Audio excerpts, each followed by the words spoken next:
Hey everyone, it's the Executive Director Andrew Emmett here, and I look forward to seeing everyone June 29th, World Scleroderma Awareness Day at La Mirada Park for our LAOC A Million Steps for Scleroderma.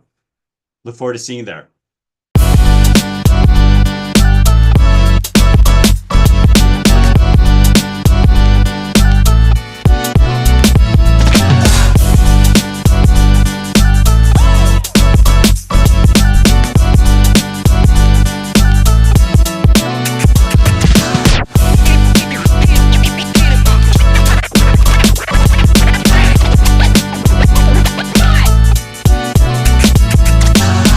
Hello and welcome to the SCLEROSUN Podcast. It's Scleroderma Awareness Month and we're kicking off June with an awareness campaign with our partners Scleroderma Research Foundation, Scleroderma Foundation Greater Chicago, and Scleroderma Outreach Northwest with our new campaign, Say Scleroderma.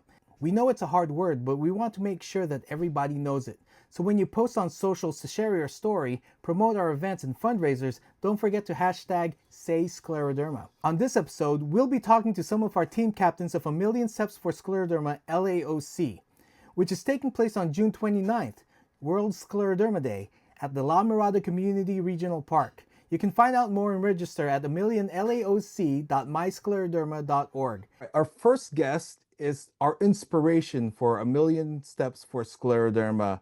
He has been doing this for a while now and basically gave gave us the inspiration to call it what it is, because at the end of the day we are taking all those steps to raise awareness for scleroderma.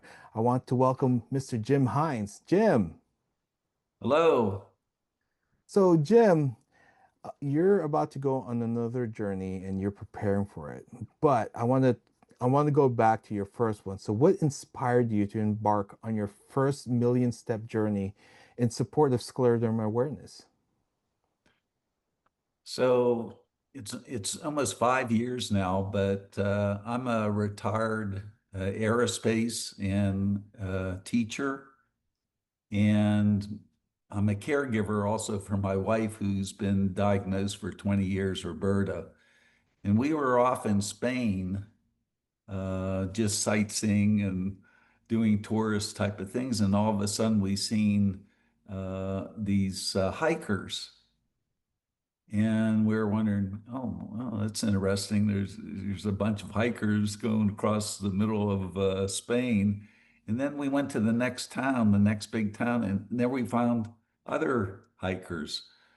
So we were inspired, and we were thinking that we had been participating in the Million Steps, uh, for scleroderma, the steps for scleroderma. And we said, well, hey, what is this? This is a Camino del Santiago that goes to any different parts of Spain, Portugal, uh, and even France, and ends up at the tomb of St. James in Santiago de Compostela, which is the cathedral there.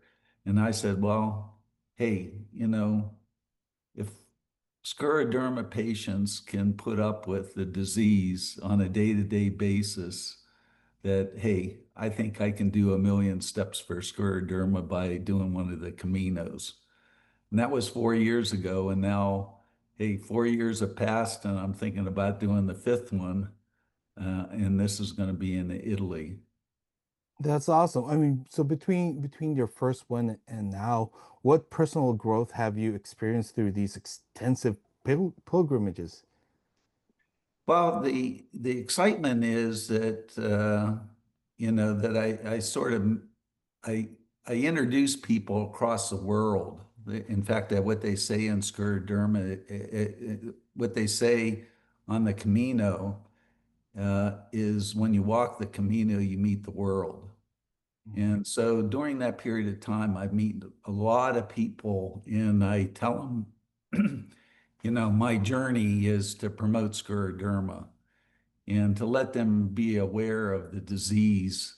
And because it's not just in the United States, not in California, it's across the world. In fact, I've on some of these hikes, the last hike I did, I ran into a pilgrim that actually had scleroderma. That was a first. And I was just so amazed that, I'm doing this historic walk that's, the Camino's been going on for 1,000 some years. And he decided after 6 months of struggling with scleroderma, he was able to get onto the right medication. And that right medication motivated him to actually walk a Camino.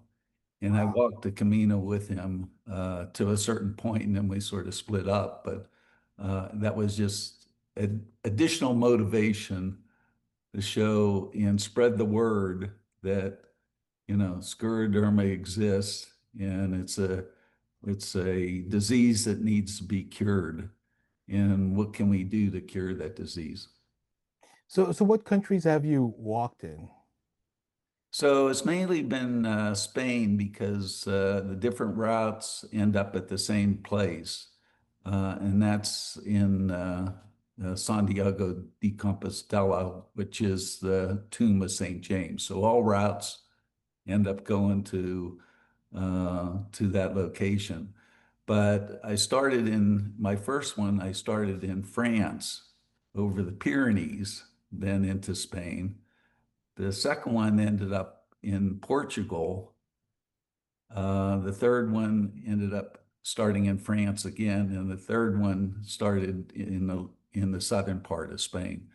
So yeah, so most of all the walking has been Spain, but this year I'm getting excited because it's the American Pope. We got a newly elected Pope Leo the 14th, and I decided, well, hey, what better time to do a pilgrimage than a sort of motivated event that's occurred called the Jubilee 2025 that happens every 25 years and was sanctioned by the Pope that just passed away. Uh, uh, that Pope Francis, and he dedicated this as a pilgrimage of hope. And so I decided, well, hey, what better way to recognize the Pope Francis and also the newly elected Pope from the United States and Pope Leo than starting and doing the Via Francigena at Italy. Uh, so that's my plan. So let me tell you about the pilgrimage. The pilgrimage that I'm going on initiated from England in Canterbury. And the Archbishop of Canterbury in 1990 actually took this same route down to Rome to be recognized by the Pope and get sanctioned as the Archbishop. And so my route is going to start at the beginning of Italy and right on the border of Switzerland in what's called the St. Bernard Pass, which is pretty widely recognized. Not only the bishop has gone through it, but Caesar and Napoleon to get to Italy have made that route. And then I'm going to go follow that route down to Rome, which is almost 1,000 kilometers or 600 miles. But if you start from Canterbury, it's twice that distance. Oh, wow. So it's 2,000 miles, and people have, made the pilgrimage from Canterbury down to Rome as well. But I'm pretty excited. I mean, the new Pope, I'm hoping to get down there, walk through Peter Square, go into the Basilica, uh, you know, uh, in the Peter Square, you see the Pope and he gives his blessing to, uh, hundreds of thousands of people. And, that's should be a major accomplishment as far as this Camino goes, or this Wow. pilgrimage goes. You just answered my next four questions, which is what led you to choose Via Francigena? How are you preparing physically? What significance does it mean to you undertaking it during the Jubilee? And what aspects of the Via Francigena are you most looking forward to experiencing? You got all of it. Well, Except for, there's a oh couple no, other ones there, yeah, so yeah. So uh, how are you preparing physically and mentally for this trek? well, that's a good part because uh, I'm now in Prescott, Arizona, and Prescott, Arizona is a mile-high city. So I'm going to come out. I'm going to start at the Alps and work my way down. And the Alps are about at the St. Bernard Pass, about 8,100 feet high. And here in Prescott, we have some mountains that are 7,300, so not too bad, pretty close. And actually Prescott is a city of hiking. There's what's called a circle trail that goes all the way around the city. There's hundreds of miles of hiking and trails that go through the Prescott National Forest that I'll be getting in shape in. So about the same altitude, uh, have a number of different mountains here to go through, and I'll be doing that for at least the last month to get prepared. Maybe walking about 10 miles a day, but my hope is when I'm on the Camino, I'll be doing maybe 15 miles a day. So, Alejandro wants to ask a question about your special companion. Hi, Jim. So my Hi. question is, we saw you last year with Scleroderma. Are you taking Scleroderma this year with you? I'm not. Oh No. no. Oh no. She's Yeah, not so prepared to do it this year? well, I'd like to take Scleroderma, but I think you've heard is the company that made it discontinued it, and we'd have to come up. So I'm encouraged to see if we can, as an organization, come up with a new mascot to represent Scleroderma that can accompany with me. The last Scleroderma, last Sarah I gave was on my last pilgrimage, and I gave it to the pilgrim that had Scleroderma to Wow. pass on you know, the promotion of the disease. So I'm hoping he's doing good, taking good care of it, and continuing his ventures and doing the pilgrimage as well. Well, I'm sure we'll find you something. We've got a couple of months, and we'll just Amazon it straight to Arizona before Yeah, you. that's right. So not only is this just a personal trek and a personal mission for you, but it also raises funds. So with over $40,000 raised to date, what strategies do you found most effective in fundraising for the Scleroderma Foundation of California? Well, I'm hoping that I probably need to do a better job of promoting the journey because I want people to follow along on the journey as I go and so they feel part of the journey themselves.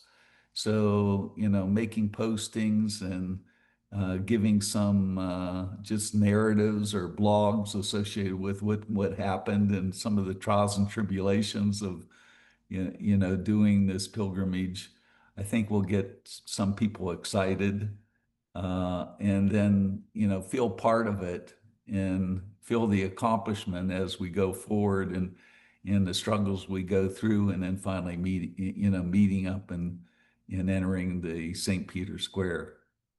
So this is what we're going to do. We now have this thing called 5 Minute Fridays. So when you start this journey, we'll give you a nice little spot there where we update everybody what's happened that week, whether Jim stubbed a toe over a rock somewhere in the Alps, or It could happen. it could happen. Oh, or he had a nice little stroll through Italy. So def Well, or meeting the people and, exactly. Italian food, and I'm going through Tuscany, So you need to wine take area. So, So you It's need going to to be take a exciting. lot of pictures. You need to take a lot of pictures.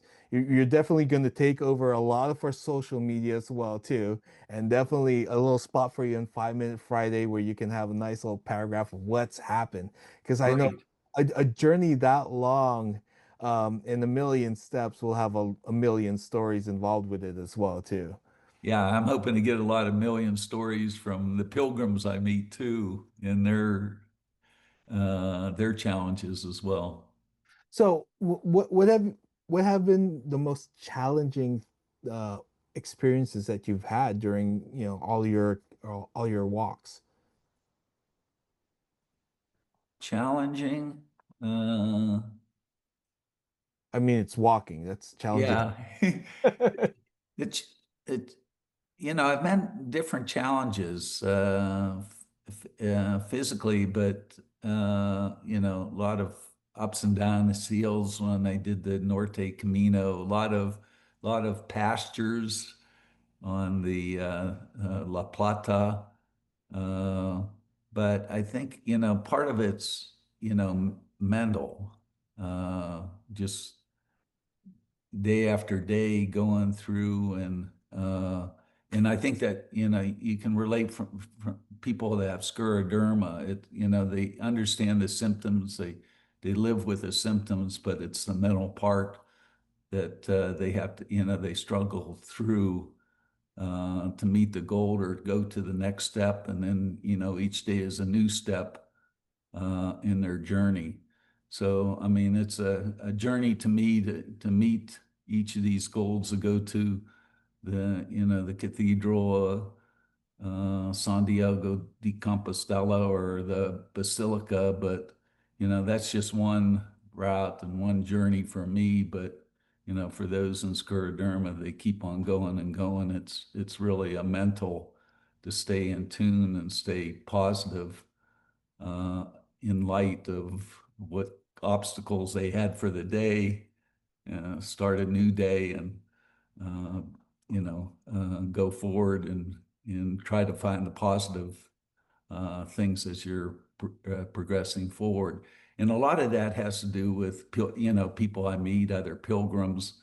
They're on similar journeys and similar paths and similar struggles, and just talking to them help with that mental side of things to go to the next stop and to the next journey until I get to the end.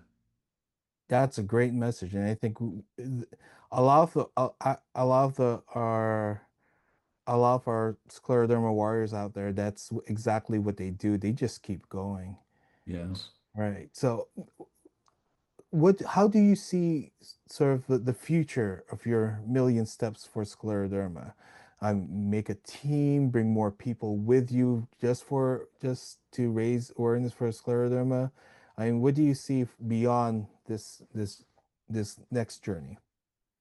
Well, I was going to try to start a mentoring team this year, but because of the new Pope, the new American Pope, and because of the Jubilee 2025, sort of motivated me to do the Italy journey.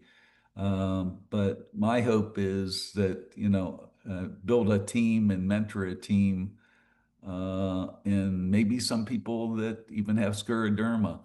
In fact, I'm actually trying to convince Roberta maybe to do the last part of this Camino, and we're planning on meeting in Rome.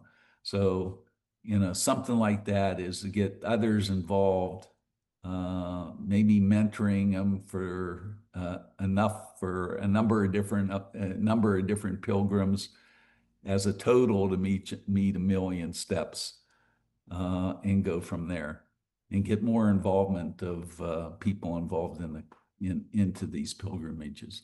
You know, she'll probably want the Vespa for the last go down in the Vespa down to Vatican.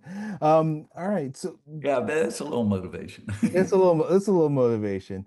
Um, this is great, and I just love the fact that you put your passion into the advocacy as well too, and to be able to spread awareness, not just locally, but definitely worldwide now, internationally. for scleroderma, and we definitely appreciate you. So how can individuals support your mission, whether through participation, donations, or spreading awareness? Yeah, I think it's word of mouth, but also, I mean, hoping to go to the website, uh, the blogs, maybe the every weekly communication with folks, I hope will motivate them. And we always have the link to provide the donations as well. That's right. So if you guys go to our website, scleroderma.org, and go into get involved, there is a link to Jim's journey, and it talks about where he's going. Right now, it's talking about how the path of his entire journey, some of the maps, some of the pictures of where he's heading to. Hopefully, he'll be taking some real pictures when he gets there. I would love some selfies.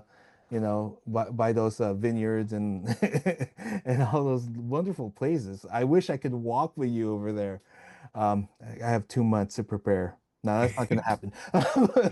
But in any case, please go to our website, myscleroderma.org, and look for Jim's journey under Get Involved. And you can read his journey there. We'll be updating it with blogs and pictures, along with, of course, our 5 Minute Fridays and our social media. So you can keep track of where Jim is, because this is bigger than just watching Jim walk. This is about spreading awareness and raising funds for scleroderma, and those funds actually go towards our walks. We go back to the Mhm. inspiration of why we call it a million steps for scleroderma.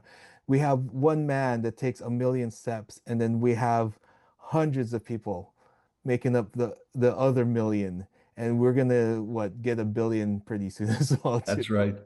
So building steps for scleroderma for in the next 10 years. I think we can make that a campaign. Jim, thank you so much for telling your story and sharing. And it's just extremely inspirational. And hopefully we can get a team together next year, so we can all walk over there. I'll be there in spirit, of course. Okay. Thank you, Emmanuel. Thank you, Jim. Thank you, Jim. So today we're going to have some of our wonderful team captains for our A Million Steps for Scleroderma LAOC.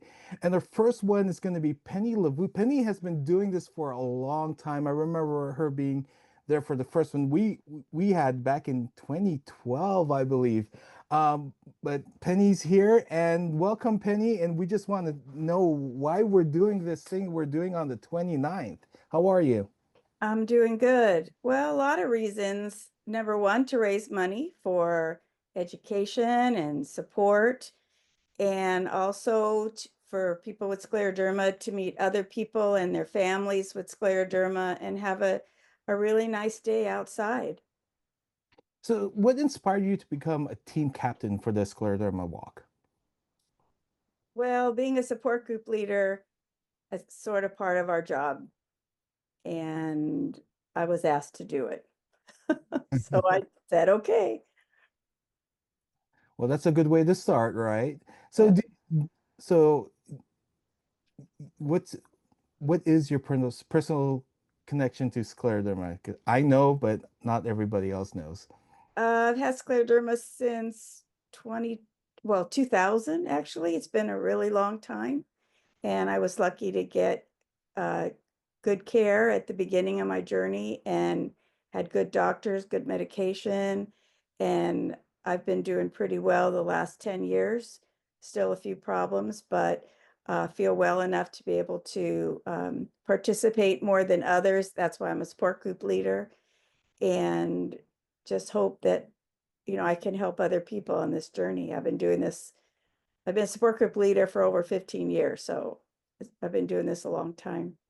So, And what initially moved you to get involved with the Scleroderma Foundation, or to just get more involved in scleroderma? I know there's a lot of people that once they're diagnosed, they sort of like, have to deal with it personally or alone. So, what moved you to do this? well, my doctor, he diagnosed me and he gave me a book, a brochure, and I looked up the website and found a support group and hemmed and hawed about going, and I found one close to my house, and I thought I'd try it.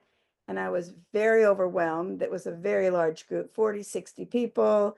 And the leader made me not feel alone and was very attentive to me.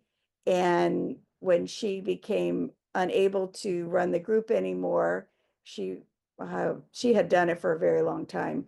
She asked me to run the group. I thought I was just going to help her, and it turned out she gave it to me. So I've been doing it ever since. I have a co-leader now, Kathy Baca, but I did it by myself for a long time also, but I much prefer having a co-leader. So that's sort of what got me into it, and I haven't stopped. That's awesome. So how long have you been doing it? How long have you been a team captain? At least, I lost track, but at least 50. Oh, team captain. Um, well, in the past, some of the other members of my support group um, ran their own groups. So I just attended. But after COVID, it took a lot to get back on track. And it was hard. Those people that were team captains were no longer with us or not able to do it anymore. So I stepped up. Otherwise, I was afraid no So one would represent our area. how, how many walks have you been to then? Oh, a lot. It's very close to my house, so I have no excuse not to go. I've probably gone to 10, maybe more. I lost track, really, for years, many years, many years. And it's a really fun day. It's a fun day. So what's the name of your team so we know? It's LAOC Scleroderma Support Group, because I'm also covering the Orange County support group as well, because those leaders are not able to participate this year due to other commitments. So so that's the name of it. And if they go on the website and put Penny LaVoot, they'll see my name and they could sign up with me or anybody they want. So how do you recruit or motivate team members or to get them to join? Well, at our support group meeting, I've mentioned it. I send out emails every 2 weeks, maybe. Mostly that. Mostly that. That's the method I use. So Alejandra has a question she wants to ask. Go ahead, Alejandra. Okay. Hi, Penny. My question to you is, what is something that you enjoy most going to the walk? Something from the 10, 12 years that you have attended a walk. What's your favorite thing from the walk? I think it's seeing people. Like a lot of people that are there don't don't always go to support group meetings, or their families of loved ones are there that I've known for many years. It's sort of like a big reunion. I think that's my favorite part. And just being with a lot of people that I feel really comfortable around, and everybody is usually in a really good mood and happy to be there, feel like they're doing something for themselves or someone that they love or someone that's passed away. That's a great question. I'm just wondering, do you guys do anything special for the walk? I mean, usually my family comes in with a bunch of food so we can have a picnic out there. What do you guys do specially? We used to meet at a certain spot and everyone would bring some food, but over the years, not so much anymore. They serve lunch and you get a free lunch. So some people would bring snacks, but I mostly just show up and have a good time. In the past, some of the other members who they're not able to come this year, they made tutus or headbands or, you know, funny little things, but I just show up and try to get as many people as I can to be there, just to be present. And you don't have to walk, you could just be there and just show up. You're not expected to do anything, just enjoy yourself and be there. It's nice to be outside under the trees. And it's a really, like I said, beautiful day. There's nice music, nice lunch. It's really fun. It's really fun. I always enjoy. Yeah, I think that the one new thing we're integrating this year is that you can actually still be a virtual walker. You Oh, can you can register, you get a shirt, and we're going to try to get that shirt to you as soon as possible so you can send us videos of you wearing the shirt walking wherever you are, and still be able to fundraise. So if you can't make it to La Mirada, you can do that as well too. So if you go and register, there's now an option to be a virtual walker. You can still join a team if you want, or you can even start your own team or a virtual team. So we've kind of, coming out of COVID, that's exactly what we did, but now we're integrating it to our live events because we know Oh, there are a lot of people that can't make it. They have no excuse to start a team. They have no excuse to virtually walk or walk around their block as well. sure, sure, sure. Well, I'll definitely add that to my email and encourage more people to participate however they can. Exactly, exactly. Although we love to see their faces there, you know, Yes, definitely, definitely. participation it would be great. Let me see. So what does being part of this event mean to you? I just, we need to get our name out there. We need people to know what scleroderma is, that we're a part of the community. Um, just being there. It unless you've experienced it, it's hard to explain, but it's just a good feeling to be there amongst other people that have scleroderma or know someone with scleroderma or have a loved one or friend or family member with scleroderma. And it reminds me of a lot of people that used to be in my group, either moved away or unfortunately passed away, or for whatever reason can't be there. So it's very meaningful for me to be there. So what message would you like others to know about living with scleroderma? Maybe this will encourage them to come and see other people with scleroderma. Well, the number one thing is don't delay and see a specialist. And if you need information on seeing a specialist, contact the foundation. But that's my number one message. That's the most important thing. Don't wait. If you think you have things, and make sure you tell your doctor everything, because this can affect every part of the body, mental, physical, everything. So anything that's bothering you, write it down and tell your doctor. And if you're going to a specialist, they will understand what you're going through and try to help you with whatever they can. That's a great message, Penny. And Penny is a support group leader. What's the name of your support group again, or where's it at? It's Los Angeles/San Gabriel Valley Scleroderma Support Group. And we So do, meet in oh God, Alhambra, sorry. It's called the Alhambra. It's a big complex in the city of Alhambra. It's a beautiful location. And we meet usually about 4 to 5 times a year. And if you guys want more information about support groups, just please go to our website, myscleroderma.org, and just reach out to any of our support groups. There's a calendar there.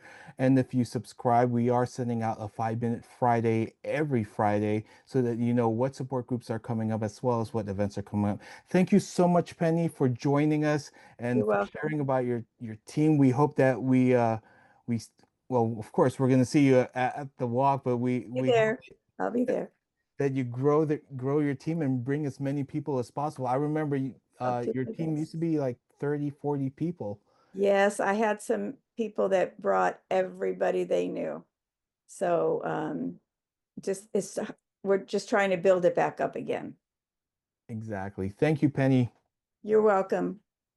All right, our next guest is one of our committee members in helping plan this thing, and she's been bringing a lot to the table. A lot of the raffle prices, a lot of the huge raffle prices, was because of her, and we just love that she's joining us today, so we can talk to her more about why she's doing this. And Michelle, how are you?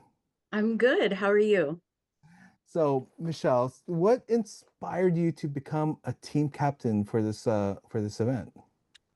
Um, I think it was just to get the word out about scleroderma, um, to meet new people. Uh, it's something fun to do, like for scleroderma. So, for those that don't know, do you or someone you know have a personal connection to scleroderma? Yes, I'm actually living with scleroderma. So, how did you first learn about it, and what moved you to get involved? So I was diagnosed in 2020 during COVID.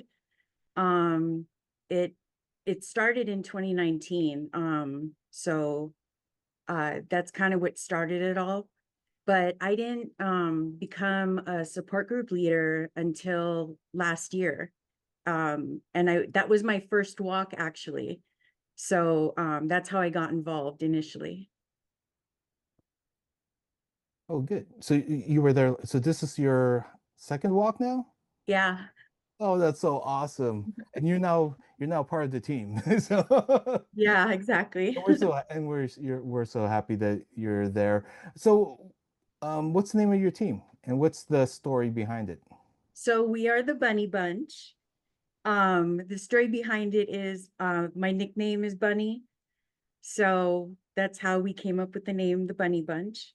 Um, we all wear bunny ears. So we all, when we do the walk, some of us hop a little bit and then we continue walking. So yeah, Did you win the team spirit last year? You we might. did. Yeah. See, here's the thing with the walk. You do get team prizes for the biggest fundraiser, for the biggest team, and for team spirit. That means you are not just showing up, you are showing up in bunny ears. Mhm. Exactly. Or Brittany used to show up in tutus and in costume. So please show up in whatever you want just to just to raise this awareness because people are going to ask, why are you wearing bunny ears? Mhm. And you'll get that attention. Let's see. So how are you recruiting and motivating your team members to join? Um, I'm sharing a lot about my story and about the Scleroderma Foundation of California on Instagram. And then a lot of my team members share it. And so that's how we're kind of, I don't know, just raising awareness and stuff like that. And then what I do to motivate my team is at the end of the walk, I give them gifts, like little thank you gifts.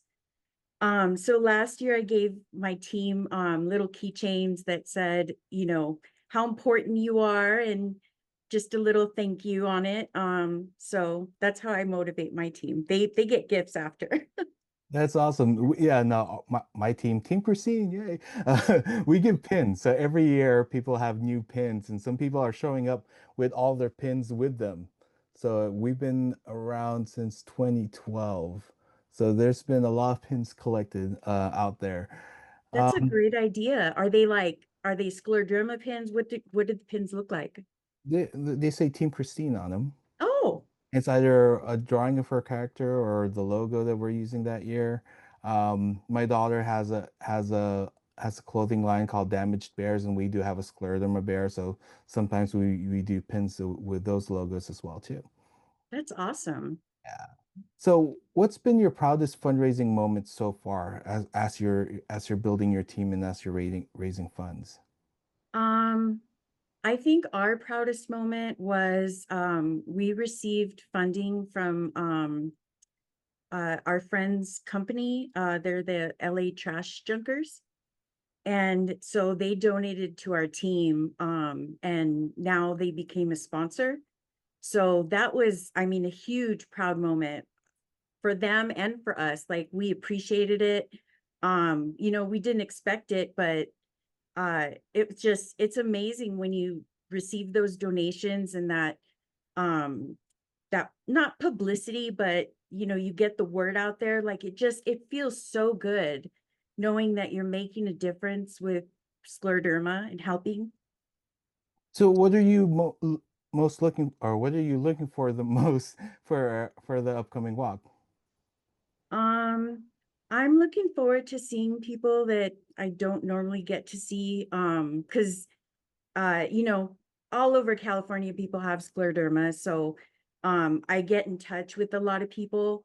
And so at the walk, like just being able to see everybody and the enthusiasm of the walk is just so amazing. It's so much fun.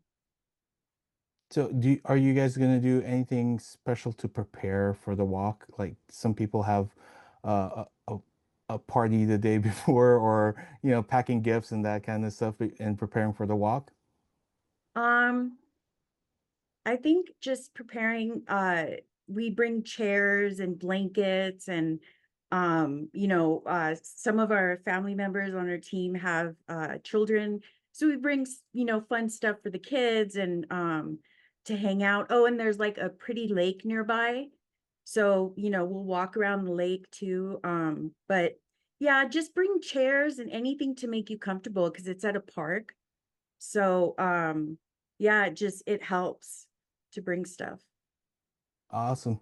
So what message would you like to say uh for for those out there that don't know what it's like living with scleroderma? Um, I would say advocate for yourself.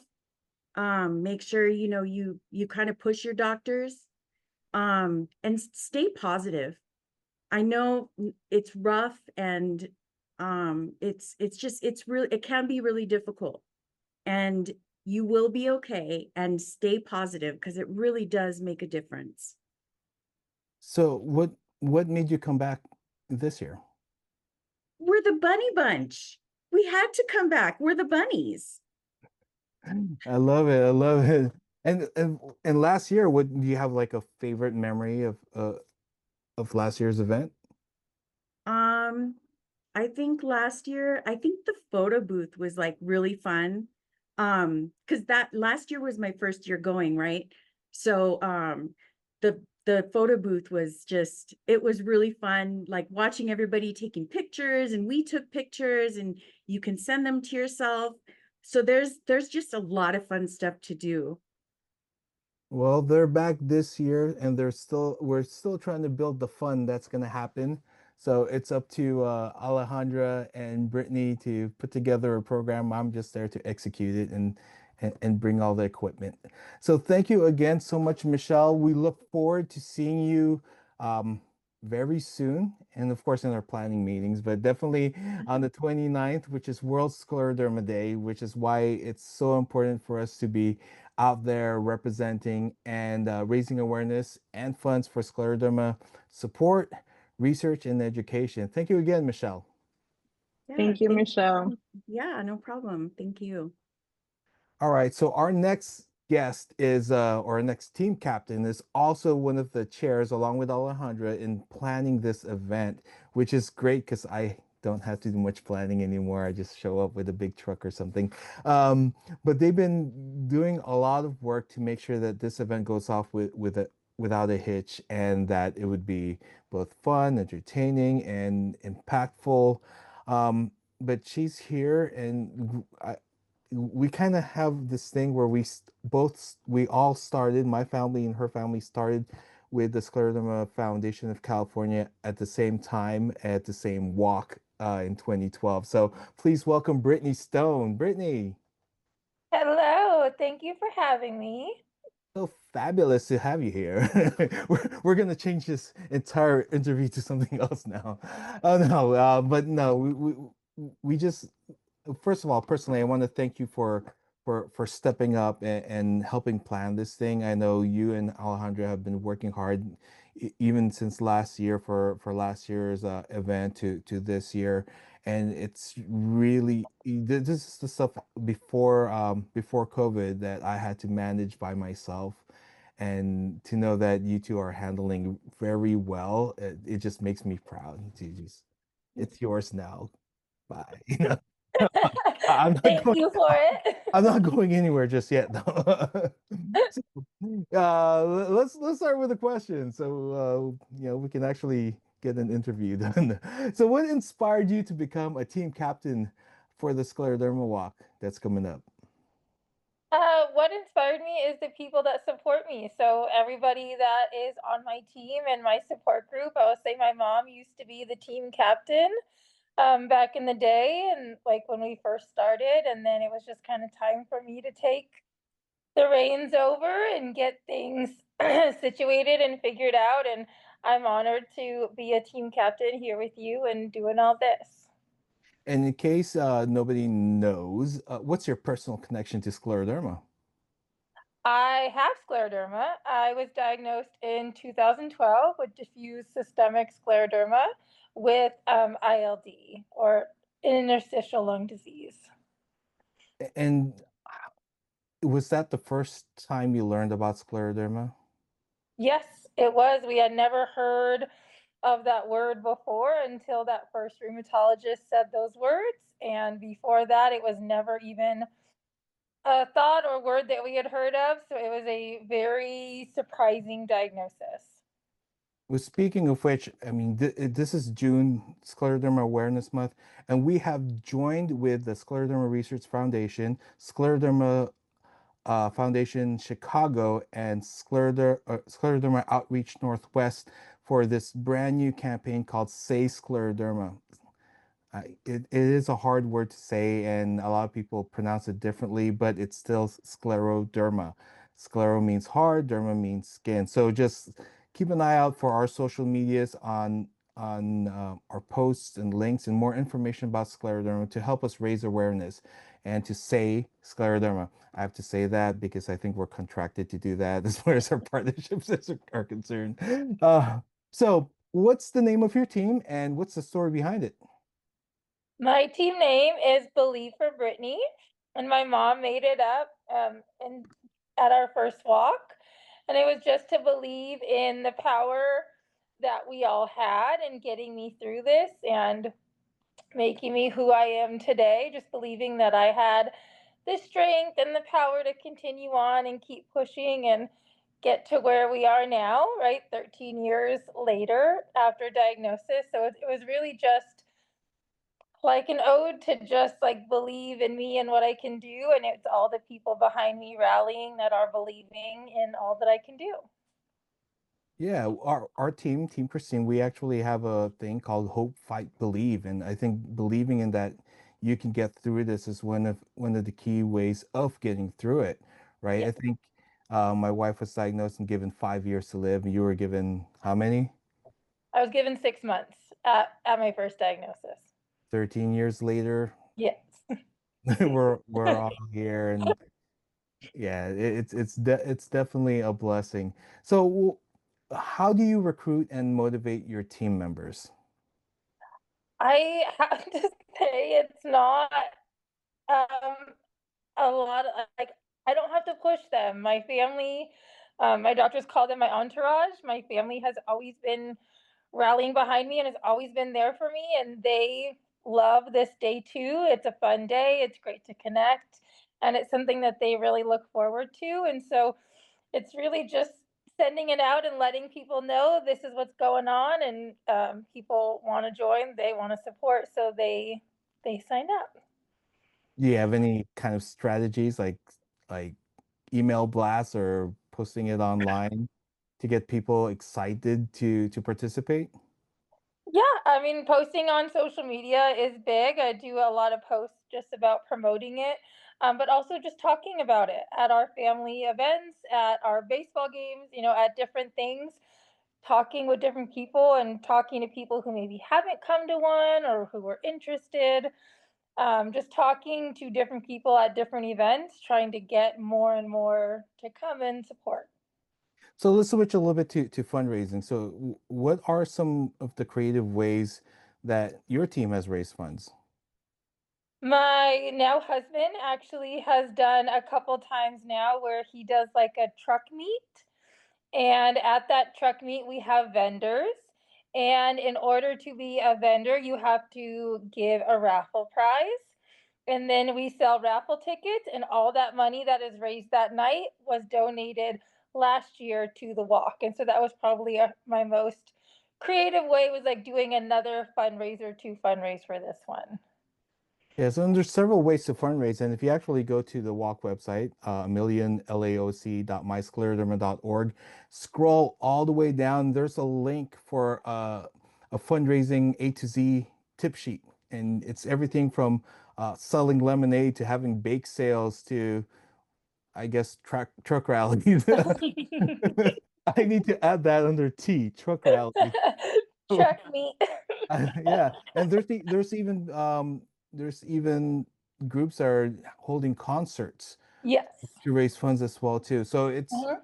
it's sky's the limit, and if you really want your team to be the biggest fundraiser, that's one way to do it. Is you can do stuff outside of the walk to raise funds for the walk, and we can just add in those donations and to your till as well too. So I mean, as far as your proudest moment in fundraising, would that be it? Yeah, definitely. I do think that that was my proudest moment in fundraising, just like trying to think outside of the box and trying to get donations another way other than just asking people. So that was a really cool thing that we were able to do. And it was a lot of fun. It was a really cool event. People had a great time. And then I also did get to speak to people about scleroderma and touch on that. So it was kind of it was a win-win for everybody.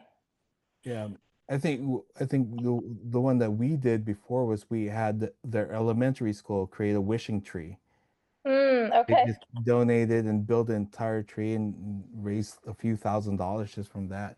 So That's yeah, awesome. it's not just about going to the website and donating. It's also about doing stuff outside uh, to help raise funds because times like these we do definitely need it. So do you do anything special for the walk or prepare for it, or do you bring something different than everybody else when you do these walks? We used to have a lot of our team members wearing tutus, and so that was like a big thing. But now it's really just getting everybody together and bringing all that we can, the easy ups and the chairs and stuff. Last year I was able to get the news to come, which was really awesome. But other than that, it's just the stuff that we need to get through the day and to have a good day. Yeah, it says here on my question, do you do shirts, signs, chants? Then we need a scleroderma chant somewhere. We do not do a chant. You need to do a chant. Scleroderma. No, I'm gonna end up doing that. When I say sclero, you say? Derma. There you go. So, how do you help raise awareness and how do you help raise awareness about scleroderma beyond just the walk? Yep. I always try to post about it on social media. I do try to talk about it. I am also a patient advocate, so I do go out and speak with doctors and nurses and other patients. Webinars, just really any way that I can try to reach other people, other patients, new patients, older diagnosed patients, families, however I can. I really do try to outreach as much as possible. So there's many different ways that I try to spread awareness in my story to bring awareness to the disease as well. So, what message would you like others to know about living with scleroderma? I think I want others to know that you are not alone. And I think that this foundation is a really big part of that. They give us a lot of connections and friends and help.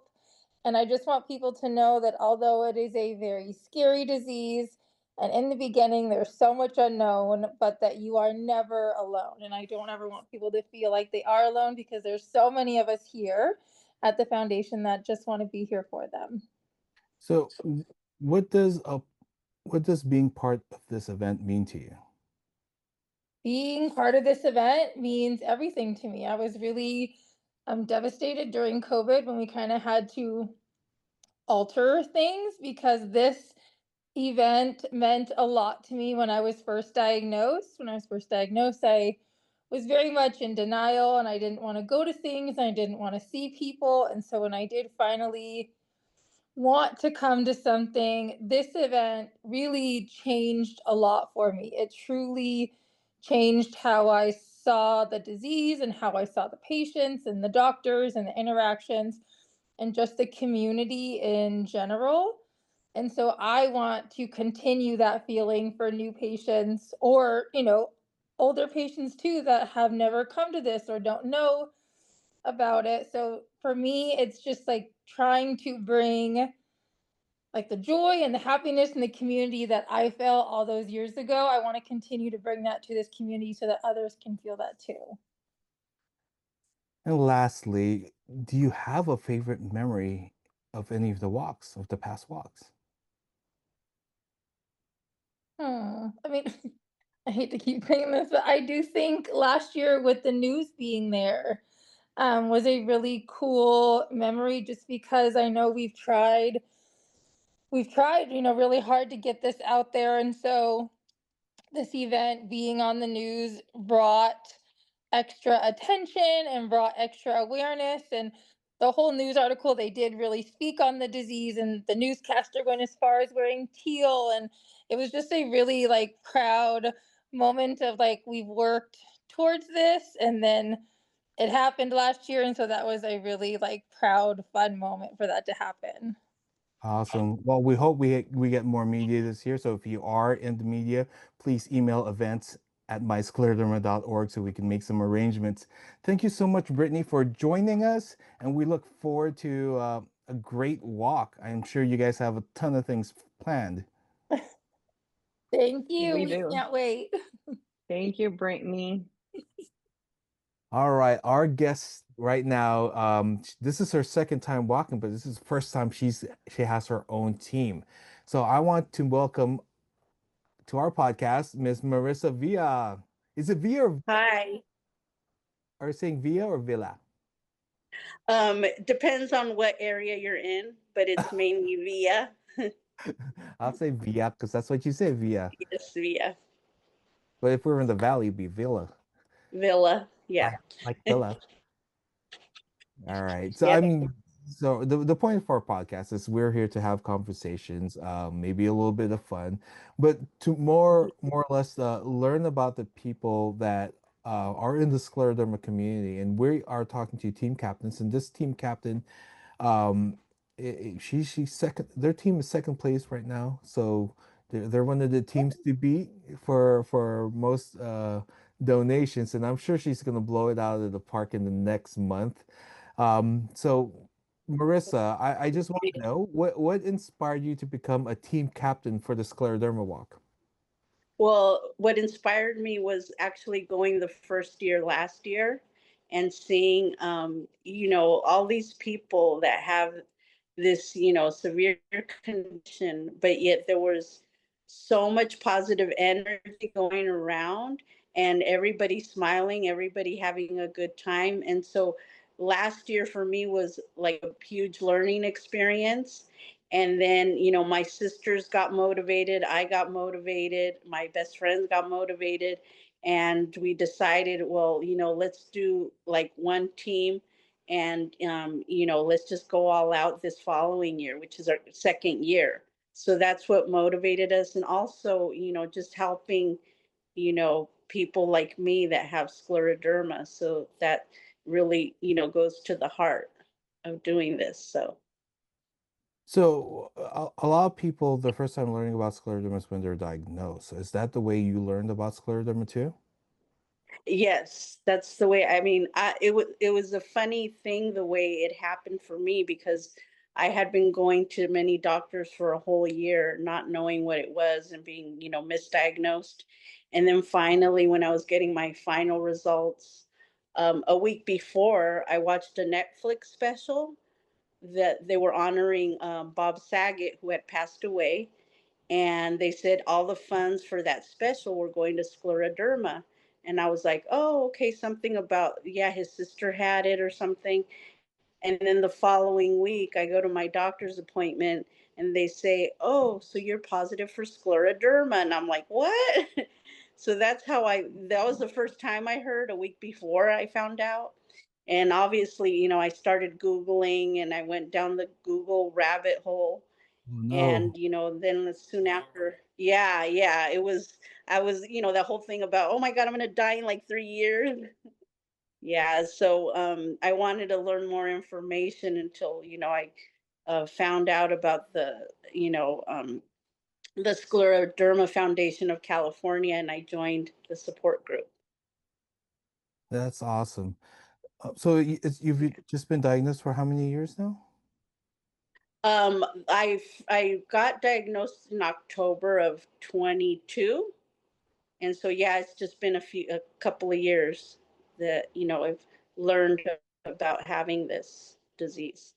So what motivated you to get involved with the Scleroderma Foundation of Well, California? when I found out that I had scleroderma, I'm the youngest of a bunch of sisters, and so I had a lot of support. I also have a group of best friends that I've known from elementary school to middle school, or what we called it junior high school, and they were like a huge support for me. Like, they've helped me through everything, they've been there for me, even though being growing up being very independent, it was hard to ask for help.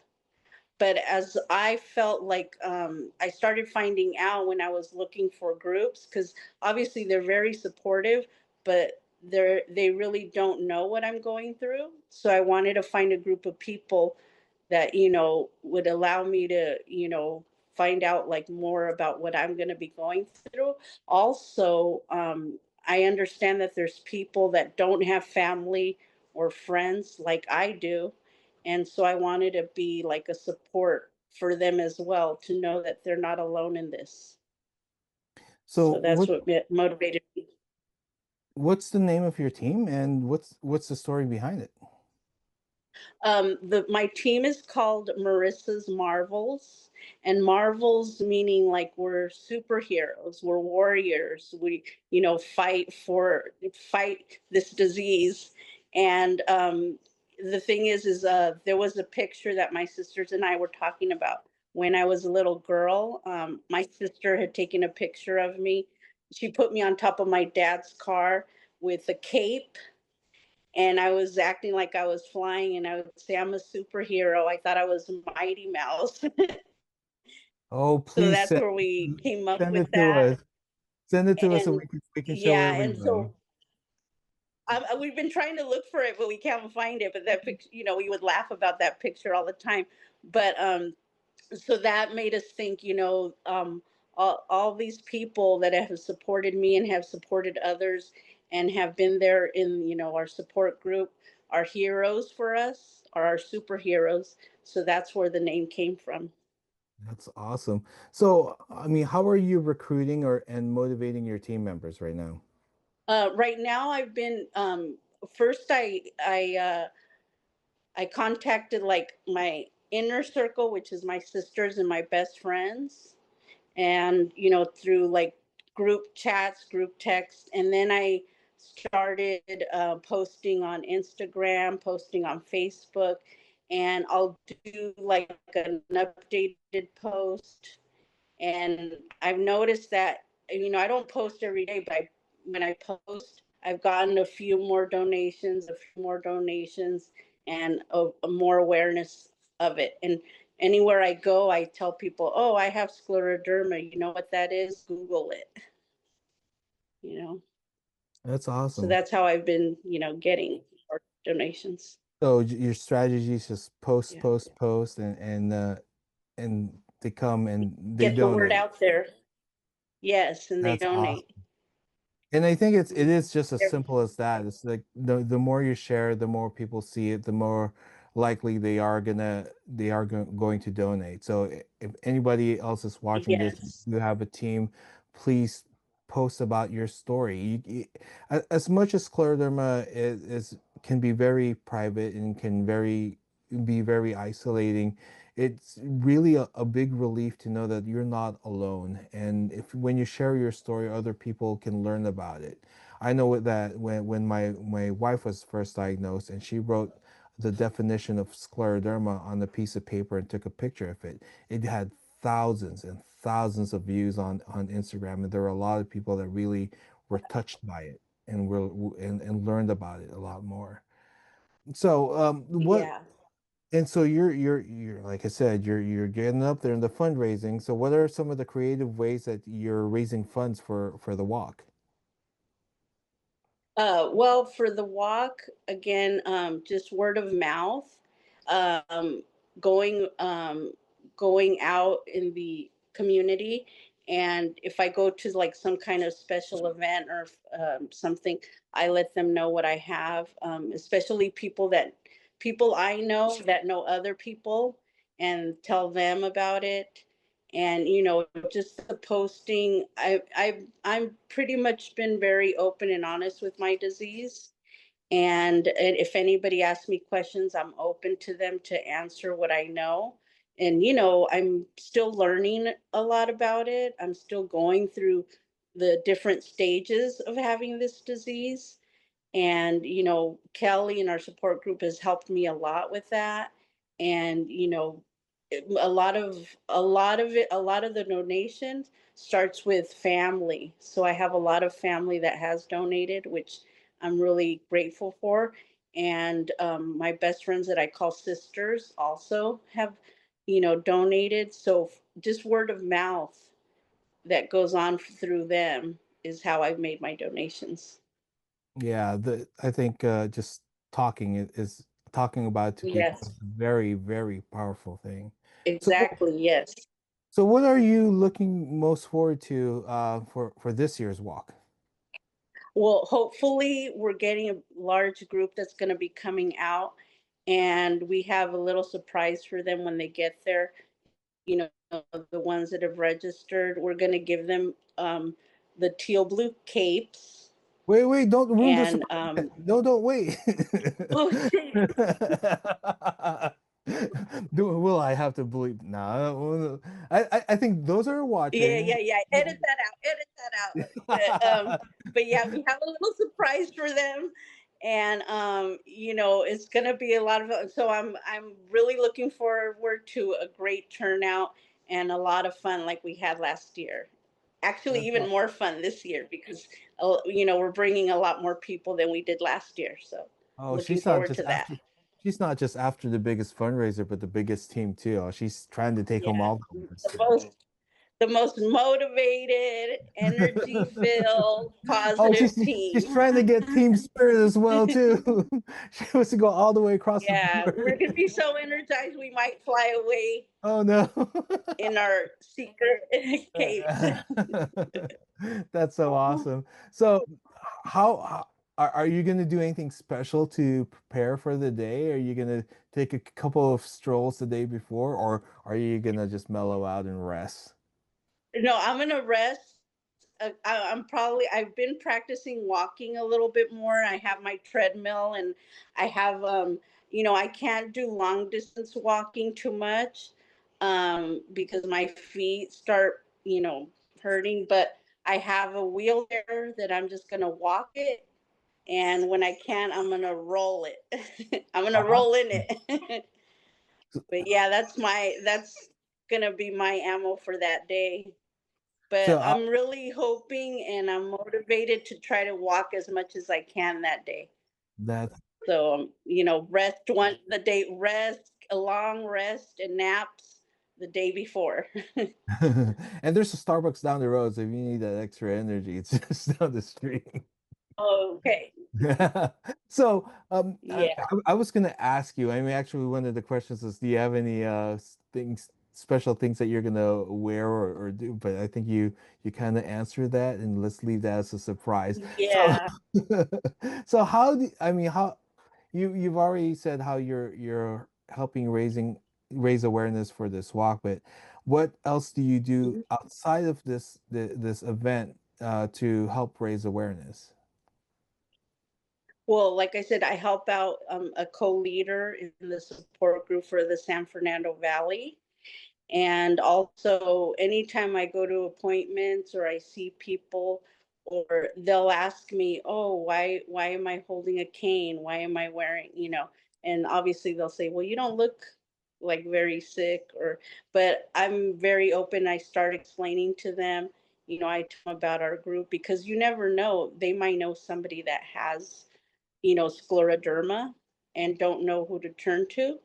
And so I just, anytime I get a chance where I'm in a setting of, has to do with health, I give out, the cards for more information and, just talk openly about it. That's great. So what message would you like to others to know about living with scleroderma or supporting somebody with scleroderma? Main thing that I would like people to know is that you're not alone. And I know it sounds easy to say you're not alone, but you really aren't. If you look for the helpers, you're going to find them. And, I've looked for helpers and I've found them.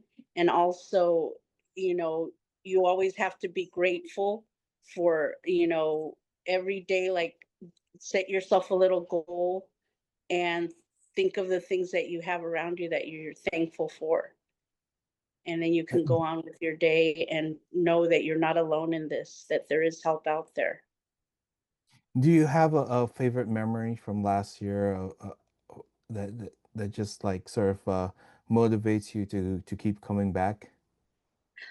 Favorite memory was just seeing the smiles of people and how, even people from different areas, um, just being friendly, sharing the bench with us, you know, sharing jokes with us, just having met them that day and just feeling like, your family with them. That's the memory that I carried from last year. And what does being part of this event mean to you? Oh, it means the world to me, because now I feel, I've never, people have always said, sometimes when something bad happens to you, they question God or they ask, why me, God? Why me? But when I've been asked about that, I realized like I've never asked that. I've said, to me, it's been like God has chosen me for a reason. And I feel like this is my purpose to help, bring awareness to scleroderma. And, obviously, since I feel it's my purpose, I'm going to do everything I can to do that. That's so awesome, Marissa. Well, we Thank just you. thank you so much for joining us and for telling your story and telling the motivation of what it means to put together a team and just to get your family out there and to get to raise that awareness. And it really brings me back to like what when the first time we were at the walk 13 years ago, it was so we can let our families and friends know what scleroderma is and what kind of battles we Yes. are. And beyond that, it's the families and the connections that we made while we're there, and they're still there. So thank you so much. Thank you for so much coming. Now, if anybody wants to register, please go to amillionlaoc.myscleroderma.org. There's also sponsorship opportunities. There's flyers that you can download and print out. There's even a fundraising tip sheet that you can download as well too. You can buy a dedication sign. You can buy sponsorship directly on the website as well too. And our new thing this year is that you can be a virtual fundraiser or a virtual participant.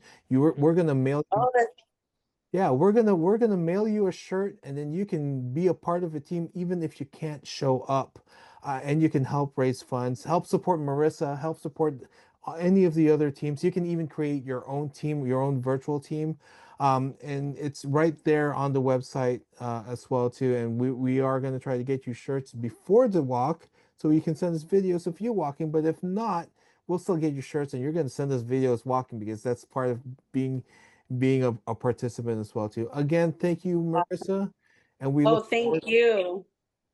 we look forward to seeing you at A Million Steps for Scleroderma, Los Angeles, Orange County, LAOC. Yes, I look forward to seeing everybody there. And thank you so much for this opportunity. And Thank you, cut. Marissa. Thank you, Marissa. Awesome. Right. That was Thanks, easy. guys. Were you nervous? Yeah. No, Oh, good. It's just a I just conversation. was trying to hold every time I talk about it, I get emotional. So You, I was you could have let holding it back out. my tears. No, no, you could have let it out. The more you pull the I know, trigger. but then I'm like, I'm such a crybaby. I cry all the time. Next I time. don't No, know next if time. Alejandra's noticed, like when we've had virtual meetings, I end up crying. It's Okay. okay. I'm the same way. I get emotional every time I talk about it. After Wow. so many years, you think you'll finally be able to tell your story without crying. Nope, you Right? still No. cry, but it's okay. No. It's our story. So I And was trying to hold it in. Yeah, I know my voice was cracking a little bit. No, yeah, it's all right. I will get that somebody is gonna cry I'll on cry probably screen. when I say Yeah. my story. Oh, good. Yeah. I'm gonna save that for you then. I'll put you at the very end. So No, thank you again, Marissa, Marissa. Can I get a cape even if I'm not in your team, please? I will love a cape. Hopefully we have extra ones. We'll get them out. Yeah. That's awesome. I'll give you ponchos. No, just kidding. Yeah, Pancho's need Pancho needs his No, cape. Pancho he needs his needs cape. his cape for Bark for a Cure. Yeah, Yeah. that'll work out. And Yeah, if you, we'll do that next year. my daughter has a clothing line called Damage Bears, and one of them is I have her t-shirt. you do Yeah, the only because my sister actually at the raffle last year, you won it. she won two prizes. Oh, okay, She won the basket with the damaged bear stuff, and okay. she kept everything, but she gave me the t-shirt, and she Oh, also won tickets for the winery. oh, awesome. Oh, Well, there you go. You're Yeah. doing Damage Bears with a Yeah. superhero Sclero bear on it. It Yeah. perfect. It worked out. Yeah. All right. Thank you again. All right, thank you, guys. Marissa. Thank you. Thank Bye. you. Bye, Bye. guys. All right, our next guest coming up all the way from Sanguine, actually, and somebody is going to be interviewing him is our executive director Andrew Emmett. Andrew. Hello, everybody. And as you know, research is very important to this foundation. And we have a special guest today from Sanguine, and he's going to talk about a research study they're doing and see who qualifies and a little bit more about that. So I'm going to turn over to Josh Jung. And Josh, could you tell us a little bit about the study? Sure, no problem. Thank you, Andrew. Yeah, it's an honor and pleasure to work closely with your organization. And the study that we have here that we'd love to promote is specifically a diffuse systemic sclerosis research study. So this study, how it works is it's a process called apheresis, which is a process where a participant will donate blood. The blood will go through a machine that isolates specifically white blood cells while returning all of the other components of their blood back to the body. And for this study, really the inclusion criteria is pretty simple. We are including anyone that is deemed healthy enough for the specific procedure between the ages of 18 and 89, and more specifically, those located near or around Los Angeles. That being because this study, unlike our other studies, is actually performed at our apheresis location, which is located in Koreatown in Los Angeles. And how the process works, to give you kind of a high overview of the procedure and the patient experience, really, is first patients will, or interested participants will sign up via the landing page that we have, and they'll enter in just basic, demographic information. So their name, date of birth, height, weight, and then accept our privacy policy. Thereafter, one of our apheresis research coordinators will actually call them and get on the phone with participants to run them through just a quick, 5 to 10 minute screening based on the criteria, the general health information screening that we have. And from there on out, they'll be walked through really the informed consent form process. So participants will acknowledge their rights as a participant in research, and also have the opportunity to ask any questions related to the study, related to Sanguine, and kind of the overall experience as well. So upon then, this study will consist of 2 visits total And if needed, we also will provide any transportation um, assist as well. So if participants can't drive themselves, then we will also call an Uber service or something along those lines, really to make it as easy as possible for interested folks to come and participate. So like I said, there'll be 2 visits total. The first one will just be a screening visit. They're just making sure really that the procedure is a safe fit for that participant, that their veins are accessible, and that everything is smooth with our nurses. And then the second really is the larger visit, and that one is a bit more lengthy, approximately about 2 to 3 hours. And participants, like I said, will sit in the chair. They can chat with the nurse, and really they'll just be hooked up to the apheresis machine and undergo the process of apheresis. And upon executing the collection and the screening, participants will be compensated fully for their time and effort. And I believe we'll be receiving a digital Visa card, that they also have the option of receiving a physical card that's shipped to them as well. And what are we trying to learn from this study?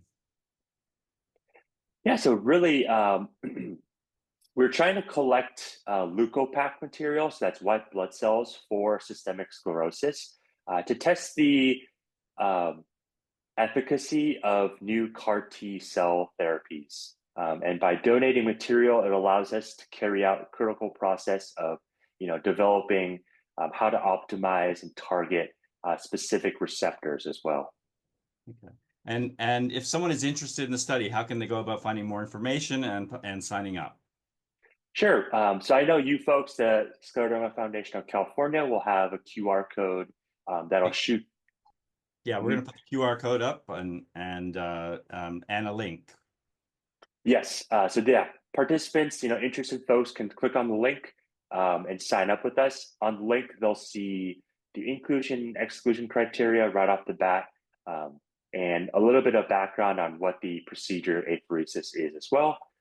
Also, alternatively, folks can just log on to our website, which is sanguinebio.com, and look through all of our other research studies as well. We probably have about 100 ongoing studies. So any and all studies that folks may be interested in or just want to have more information on, feel free to click through that as well. Right. All right. Well, thank you for your time today, Josh. And it sounds like an exciting study, and I hope some people will check it out and we'll get some people signed up for the project. So thank you for being a part of our podcast, and we look forward to following up with results and hearing more about the study as it moves along. Yes, thank you so much, Andrew. We really appreciate the opportunity to partner with your community and really shine a light on research opportunities that we do have, and keep folks engaged in the fight to hopefully one day end systemic sclerosis. Great. Thank you so much. Thank you. All right, our next guest comes all the way from Los Angeles, and this is their first time having a team at our A Million Steps for Scleroderma LAOC. So please welcome Samantha. Samantha, how are you? Hi, I'm doing well. How are you? So what inspired you to become a team captain for the Scleroderma walk? So what inspired me is my mom. My mom, Patty, was diagnosed with scleroderma in 2021. So me and my family are walking in her honor. That's awesome. So how did you first learn about Scleroderma and what moved you to get involved? So my mom, since she was diagnosed in 2021, she's been battling all the, crazy symptoms that come with scleroderma. And at the time, I was living with her. So I was her main caregiver at the time.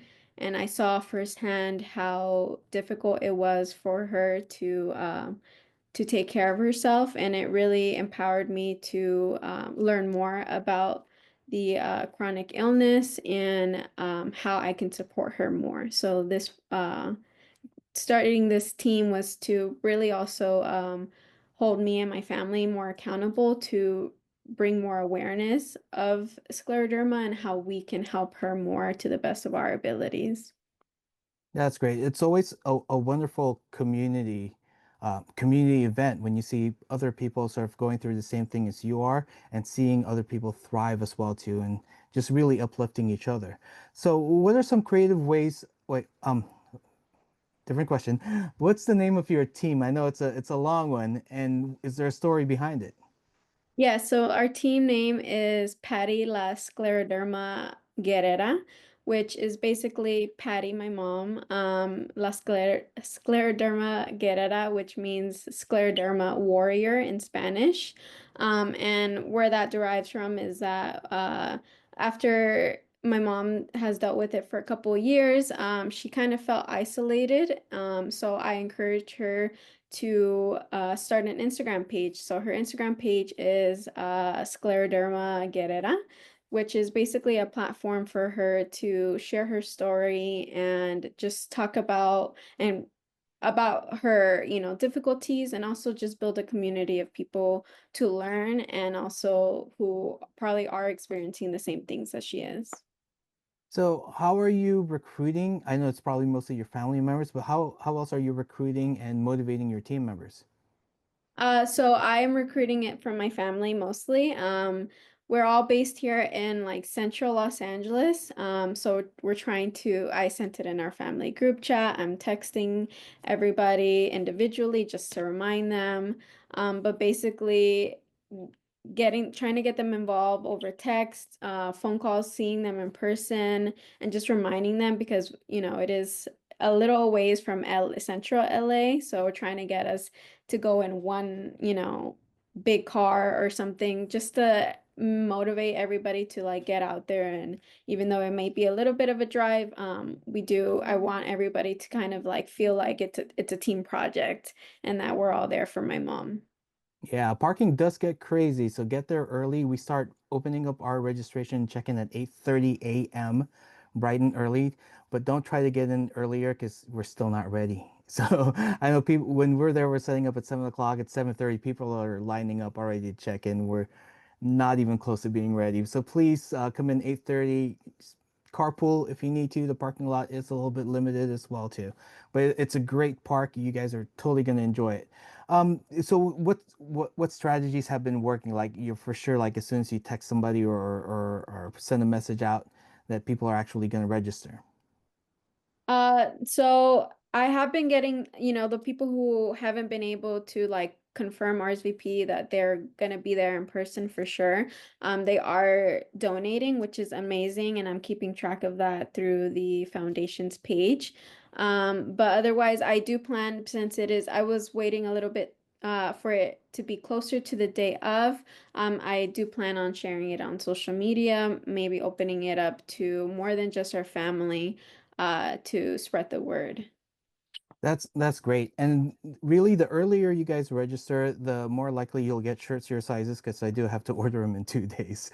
So, and you're guaranteed a shirt as well too, because we'll order as many as people registered and multiply. It's a whole math thing that we have to do. So please register as early as possible. And this year, we're actually starting to do virtual walkers. So if you can't make it and you still want to fundraise and sort of show that you're fundraising, you can sign up as a virtual walker and we'll get a shirt to you. Whether it's before the event or after event, we'll get a shirt to you so you can represent as well too. So what are some creative ways your team has started raising funds? Uh, Creative, we haven't been getting too creative, more of just like encouraging the family whenever I see them. Kind of just like not guilt tripping them, but just reminding them that because we did come together at one point as a family to be like, how are we going to support my mom in this journey that she's, dealing with scleroderma? So kind of just like reminding people what the goal is, and the goal is to be there for her and support her in any way that we can as a family. So just reminding people of that goal is really what is driving people to sign up. That's great. And I'm sure as a social media worker or was it So yes, coordinator, I am director? social media marketer. So I will definitely be including links in the stories. And I will be reaching out to people I know personally through DM, letting them know that this is a walk that's happening near LA, and letting them know that if they would like to join my team, then I would love to see them there, and how we can coordinate to meet up at a spot there and make it a whole outing. And please don't forget to tag us at SclerodermaCA and hashtag a million steps. I think that'd be cool. Let's spread the word out. All right, so let's see. Creative ways. Do you have any tips for other captains? I know this is your first time coming on as a captain, but you having a fresh eye at things. Do you have any tips that you can actually give us to help us out? Um, I would say documenting your journey while you're there, so that next year, we can encourage even more people to go. But if people have been there in the years past, I would definitely encourage them to share photos and videos on their stories, create a reel on Instagram, showing what people can kind of expect at this walk, and the kind of the energy that people are coming with to this event. I would definitely encourage that, because people want to see real experiences, people want to see authenticity, and I think that would be great. I would love to see people's previous experiences and kind of get a sense of what to expect when we get there. So I definitely encourage you guys to use reels. Use them reels. So are you planning to do anything special for the walk? Like, I know we're going to be providing shirts, but are you going to be, coming in tutus, flags, or flowers, or something special? We're definitely going to be doing a poster making night. Want to have some fun posters that uh, show off my mom's spirit. We definitely do want to bring something that involves the sunflower, because we know that the sunflower is the national flower of Scleroderma, I believe. And that's something that my mom really resonates with. So it really speaks to her and her journey with it. So definitely incorporating sunflowers in some degree in our outfits. Well, so what message would you like to say to others that are either living with scleroderma or caring for somebody with scleroderma?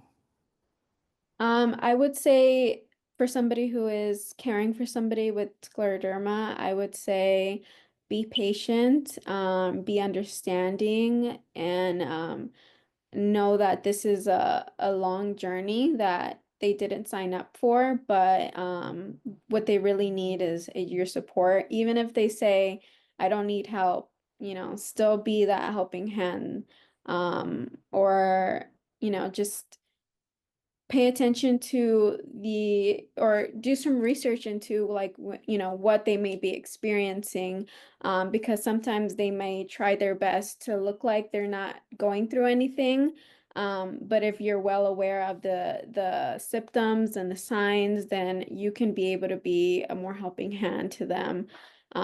For example, like just leaving things, opening things up for them that may be hard because of the hardening of the hands, or just like getting them things that will make their lives easier. Yeah, that's the best advice. It's just being patient and being as helpful as possible. Well, thank you, Samantha, for joining us and just sharing your story and how you're going to be helping your mom out. Come to the walk and just spread the love. We're all there as a family, as a community, and we're here to build the community. We hope to see you over there. Don't forget to please register at a millionlaoc.myscleroderma.org. Thanks again, Samantha. Yeah, see you there. All right, we're gonna switch tracks a little bit. As you can see, my background changed because now we're gonna talk about our our walk that we just opened up registration for, A Million Steps for Scleroderma San Diego. And the person that's heading that is my next guest. Her name is Glory. Glory, how are you? I'm doing great. Thank you for having me. I'm so glad you're back to do this because last year was so fun, especially when you brought out the piñata and the bottle. Oh, my giant pill bottle piñata. Yeah. Yeah, that was fun making. And it was, I think everybody else had fun trying to beat the crap out of it, but it was a Right. fun one. I Yeah. don't know how much duct tape or staples you used on that one, but it was definitely. Yeah, we had the bat out. We were, slamming it with the bat. So are we the walk is going to be August 17th. It's going to be Mhm. Sunday. Hopefully it's not going to be too hot, but we are going to be by the ocean with the breeze. Do you have any surprises planned for us? I've been looking into some local entertainment, something fun, something different, something that could entertain all of us, and hopefully we can get a lot of sponsors out this time and help us with that. I got little things up my sleeve. That's awesome. Are you going to put your team back together? I miss having your team there. I'm going to try to get my team together. Yes, I am. Hopefully we'll have some good support. That's great.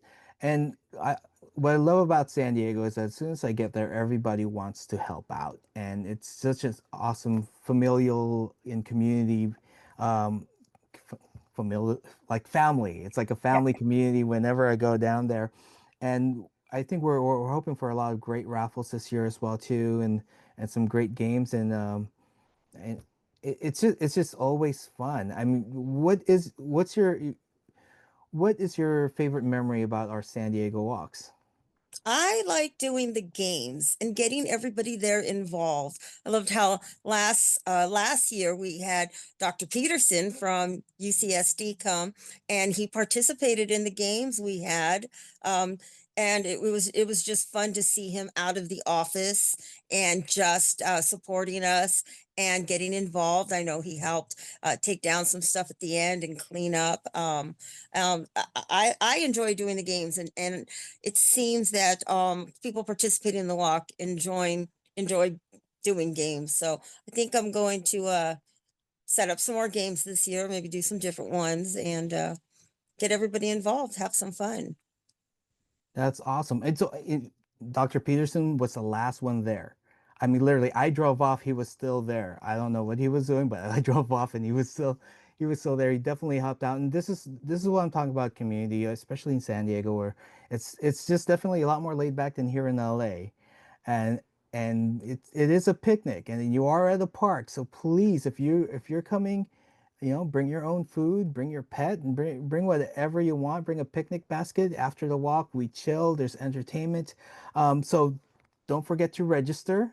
A million steps sd.myscleroderma.org. A million steps sd.myscleroderma.org. The sooner you register, the better, because they'll give you a lot of time to fundraise, right? So speaking of fundraising, Glory, you have any ideas of how you're going to be fundraising this year with your team? Luckily, I have a friend who is going to help me letter write and communicate with big businesses. She does do that for a local fire department. And she did inform me that June is the month that a lot of corporations, a lot of businesses start to distribute their for organizations like us. What is it called? I can't remember the name of it. Nonprofit organizations? uh Distributing the money that they Okay. get their funding to they do it in January, they do it in June. It's two times a year where they distribute money to different organizations and stuff like that. So I have her who is going to help me letter write so I can get out to some of these big companies in San Diego to get them to sponsor, to donate, all of that here. So I'm looking forward to doing that with her within the next week. That's awesome.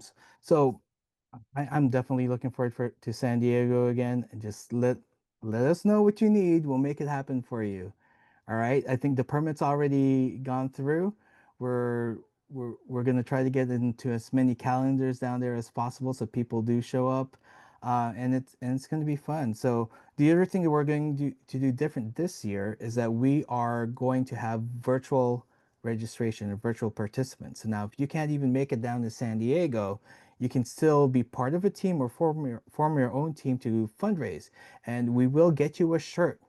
I don't know whether we'll get it before the walk or after the walk, but you'll definitely get a shirt from us so that you can participate. Show us a selfie or two.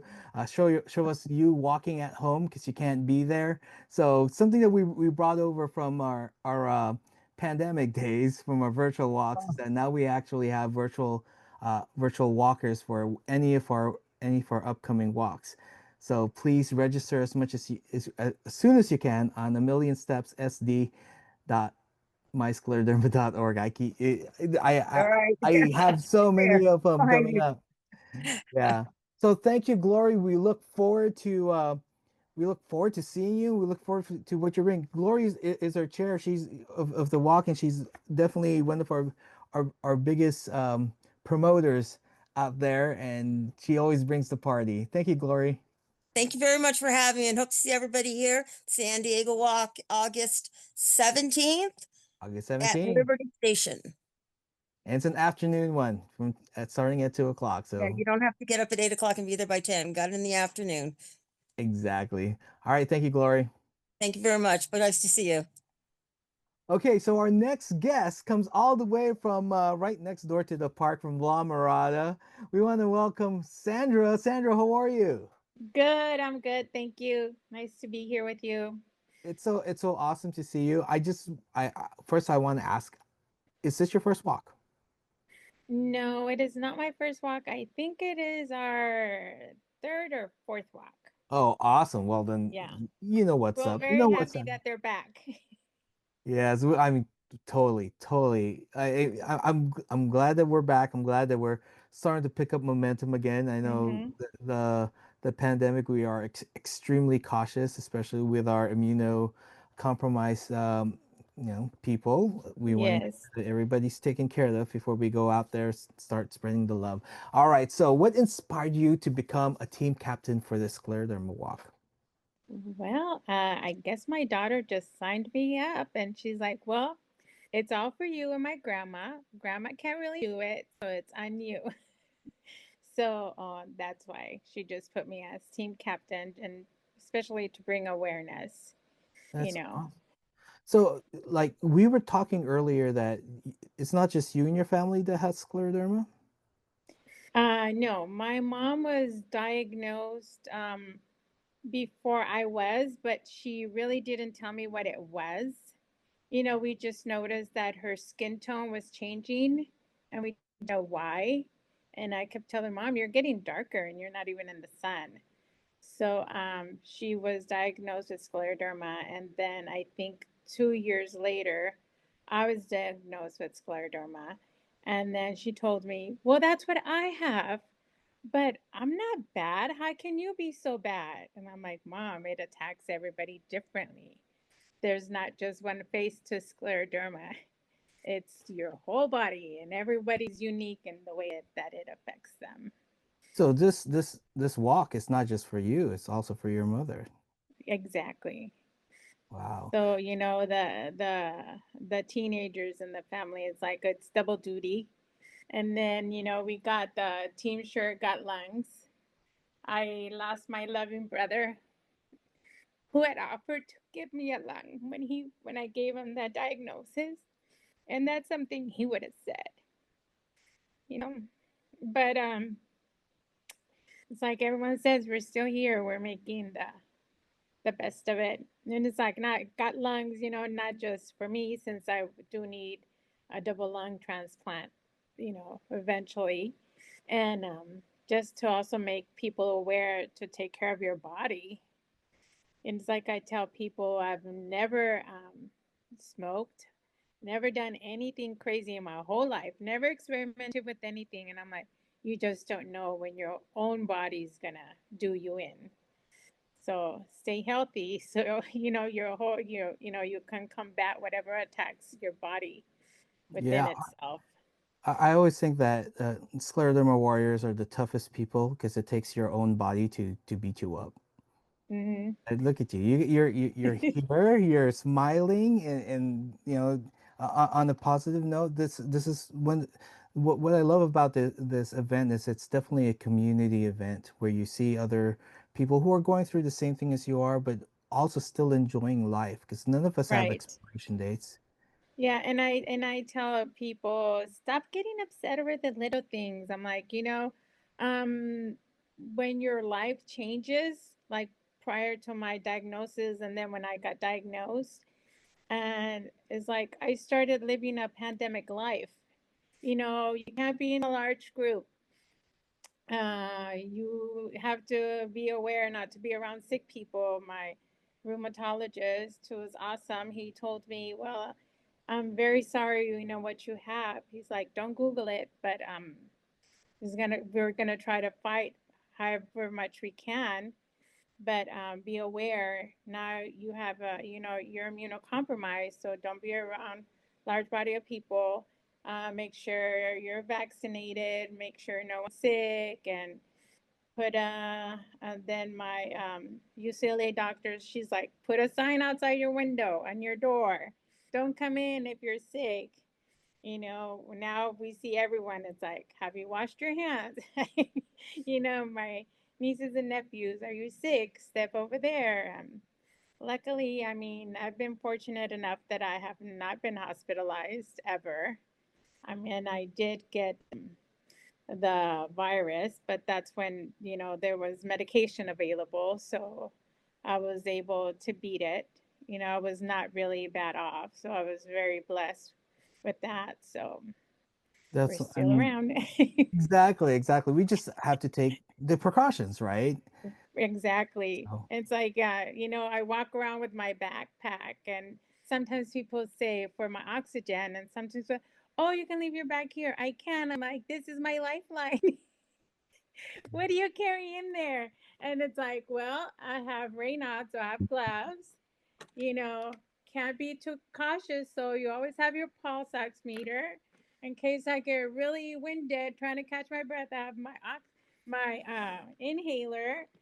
I don't know if my machine's gonna run out of batteries, so we got a little case with extra batteries, and hand sanitizer, and of course, your face mask. You can't ever be too careful. let's, let's see.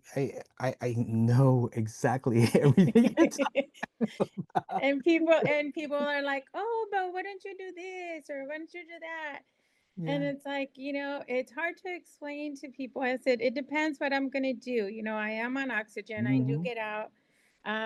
My husband and my family's great. My daughter's planned for trips just within California. We go to the forest. We go hiking. We go to the beach. But then again, how many hours am I going to be out? How many oxygen tanks am I going to need? So, you know how hard is the climb going to be, because of course, the more you exert yourself, the harder you're breathing, so you're consuming oxygen faster. And it's people say, how long does that last? I have the small tanks with a conservator. I'm like, it depends what I'm going to be doing. I'm like, if I'm going to be talking and laughing a lot, so then I need more oxygen, because then I'll be talking and laughing so hard, I'm going to always be catching my breath. Put it up and just keep the party going. So for this walk, are you gonna walk, or are you just gonna chill and watch No, everybody I'll that's walk. going around? I'll walk. Yeah, Awesome. my mom and I walk, and we do take our walking sticks just in case. You can't be too cautious. I do have my husband and other family members carrying extra oxygen tanks, just in case to swap out. So Now, just to remind everybody, this is not a competition walk. This is not one of those no, walks no, for no. the number. No, but I'm just saying, if I get tired, Of sometimes course. the walk, you're going down or you're going up. Yeah. So, And it's I going do it's put going my around the lake. oxygen a little bit higher. You increase your oxygen, you're going to be doing something that's a little bit more demanding. Not that the park is very demanding, but still. So what, as a team captain, what are you doing to sort of recruit more people and to get them motivated to come to this walk? Well, I've told my family members I'm usually home because I can't drive now. I did get had to have surgery in my eye for retinal detachment, so I'm limited to driving. So I tell my adult children and family members, and I've been sending reminder messages. Tell your friends, tell your neighbors. It's at the park. It's fun. It's a day with the family. I have gone to the the hair salon, the barber where they do my hair. I left her a flyer. I'm like, you're invited, or just if you can share with other people. I did go to the local eatery. He's like, sure, I got you. But, I've been like, did he actually get the flyer? I'm like, it's within the city. He can go and support, or he can see us. I'm like, maybe people can come here after the walk. Yeah. So I mean, now that it's a digital world, you can actually go to the website, laoc.myscleroderma.org, download the flyer. You can download the full page flyer. You can download the image that you can send to your nearest Walgreens and print out as many small flyers as you want and plaster it all over your city. So people will come register. We also Mm-hmm. have virtual participants now as well too. So if you're not going to be there, you can join Sandra's team, Got Lungs, and be a part of their team and help fundraise as well too. So what are you looking forward to the most at this walk? I think just the other people, and seeing other warriors, and also just making my other family members aware that since they usually just see my mom and I, they don't see how it affects other people, other warriors. So like the many faces of scleroderma, and also making people aware. And yeah, it's like my husband has been telling people at work, because he was working in Salinas. So I was like, okay, thanks to my illness, you got to be home. It's not a good thing, but now, you're closer. And, just informing people about the disease, and, how it affects everyone, and to look for some of the signs, make sure that people are vigilant, and go check it out, ask your doctor questions, check for this, check for that.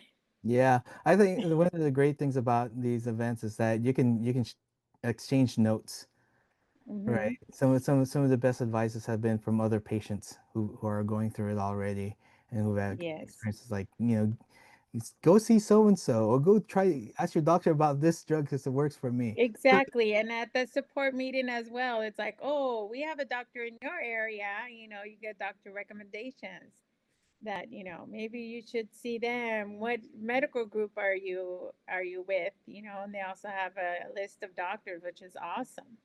yeah, it's community is extremely powerful. So what Mhm. message would you like to share to others who are either caregiving or are scleroderma warriors like yourself? I guess we can never give up hope. Enjoy every day. Appreciate everyone that you have. And doctors are not always right. They did say, we don't know how long you have. My rheumatologist, I saw him last week, and he said, I can't believe once we diagnosed you, it just got you so bad. It came so fast and it got you so bad. And he's like, I know you didn't need a double lung transplant. And he kept shaking his head. He's like, I can't believe it. He's like, I can't believe it. It got you so fast and so hard. So yeah, they approved me for the lung transplant 7, 8 years ago. But I'm like, I think I'm still young. I want to go experience some of my children's milestones. My daughter was in middle school. Now she's graduated from the university. So they're all graduated from the university now. My son is happily married. So don't think like the walls are crumbling down on you. And even though I can't see or be around a lot of people by choice, I mean, because my husband's like, we've been good as thus far. So, we'll just go to garden centers, we'll go to a garden and walk around. And, we do see the family functions. But if I know that it's like flu season or something, I have a face mask. I Hmm. sit away from people. But you just do enjoy the little things in life. I've tried to take up sewing, learning how to quilt. There's somebody's friend is having, a baby. Oh, let's try to make him a quilt or a burp cloth Right. or something. So So, it's a you pretty just so pretty much life doesn't stop because of life scleroderma, doesn't stop. I and mean, we you just do have have your fun. limitations, but I mean, I could go crazier and just do other things, but my sister's like, just travel, just go. And I'm like, I think I'm good. I said I can enjoy what I have. Thankfully, like I said, I've never landed in the hospital. So, you know, my life is good. I get to see family. I have a loving husband that'll take me to every fabric store that's within reason, not that far, to go look for a piece of fabric, to go look for different types of plants. But and my daughters will like take me to the forest and like, mother, take the air in, just take it all in. That's great. So what does being part of this walk mean to you? Um, to me, it means life, being positive. We're still around, even if we can move our arm or a leg. We're still here. We're present. We count. It matters. So That's take awesome. everything in. Enjoy it. Some people tell me when we go to gatherings and I'm laughing, or there's music and I'm always dancing, and I say, don't you feel the music? Don't you feel like dancing? I'm like, come on. And there's live music and people are sitting there. I'm like, come on, go. So I get up and I dance for a little bit, and the doctors tell me, how are you feeling now? And I'm like, oh, well, last time I tried to dance a song, I couldn't finish it. So I guess I'm not doing as good as I was before. But you had fun for that few But I had seconds. fun for that small moment. And my nieces and nephews say, what do you have in that tank, Tia? And I'm like, well, life. It's my buddy, is my best friend. I get to do, different activities. So as long as it's with me, I'm okay. Well, Sandra, you are a total inspiration, and we look forward to seeing you on June 29th, World Scleroderma Day, for our Million Steps for Scleroderma LAOC. Thank you so much for joining us, Sandra. Thank you. See you then. Our next guest, this is their second walk for their team, and we just love the fact that we have brand new teams as we start up and trying to regain our momentum again back into our Million Steps for Scleroderma walks, and just trying to get our community back together and out there again. We were very cautious during the pandemic, and being this the second year of being back, I think this is a great way to just grow and blow this thing up. So our guest coming up is Miss Rachel Wells. Rachel, how are you? I'm good. How are you? I'm doing well. So I'm just going to go right into the questions. So what inspired you to become a team captain for this walk? I'm actually in two groups. I'm in the young adult group and a group in northern Ventura County, North LA, Ventura County. And since that's a little bit of a drive for the group up there to come down to La Mirada, I'm taking one for the team. I did it last year. It was super fun. So I'm going to do it again. And so I'm going to do it to represent the Ventura County Camarillo peeps. Well, you tell them to get on a bus and you just grab a hotel down the road, make it We'll well, have to coordinate next year. well, the cool thing about this year's walk, and something that we brought over from the pandemics, we have virtual participants now. So they can go ahead and register as virtual participants. We'll still send them a shirt, which is out of our expense to make sure that they're taken care of. But now they can actually be part of your team, part of their own team, and fundraise and show that they're fundraising as well, to share it with their friends for their personal story when they put it on their personal pages. So that's brand new. So please register at laoc.myscleroderma.org. I was just interviewing somebody from San Diego, so I'm gonna switch that. So do you have, I guess it's you. So do you have someone you love, a personal connection with scleroderma? So basically, do you have scleroderma? I do have scleroderma. Yes, I do. I was diagnosed 9 years ago. Well, and you're here, right? And I think that's part of these walks, is to celebrate the fact that that we are still around, and we're still raising awareness for the community. So how did you first learn about scleroderma, and what moved you to get involved? I first learned about scleroderma when I was diagnosed, so that was easy. I was having early signs of it, like I would say 4 or 5 years prior to the actual diagnosis. It wasn't until an incident happened with my hands that led me to urgent care, that led me to my doctor, that led me to a hand specialist, that led me to amputation. And within all of that, I only had my fingertip amputated. So it was good because had I not had an injury like that, I would have not known that I had scleroderma. I was, like I said, just showing early signs. Raynaud's was the biggest one. So that's how I learned about it. And I actually was living with scleroderma, I would say maybe 5, 6 years. No, 7 years Prior? before I actually got involved with the foundation. Part of it was just my own acceptance, just accepting that I had. That took a long time. I'd say a year plus. And like, I had a very good support system. My family and I are very close. So I leaned on them a lot for many years. And then COVID happened. And as many people, under lockdown could attest to, it was very lonely. It was a very lonely time. And I actually was on Instagram, and I've known about the foundation since I was diagnosed. I knew there was support groups, but I never joined because I didn't think I needed it. I had my family, and that was good. But once COVID hit, the world changed and, got lonely, and thankfully I stayed healthy through it. But in the world of Zoom and everything, I actually, jumped on a call one day. I did follow the foundation on Instagram and social media, so I was aware of things that were going on. So I think it was, I don't know, 21 or 22, 2021, 2022 when I jumped on, and I've been involved ever since. My first support group meeting, I really felt like I met my people.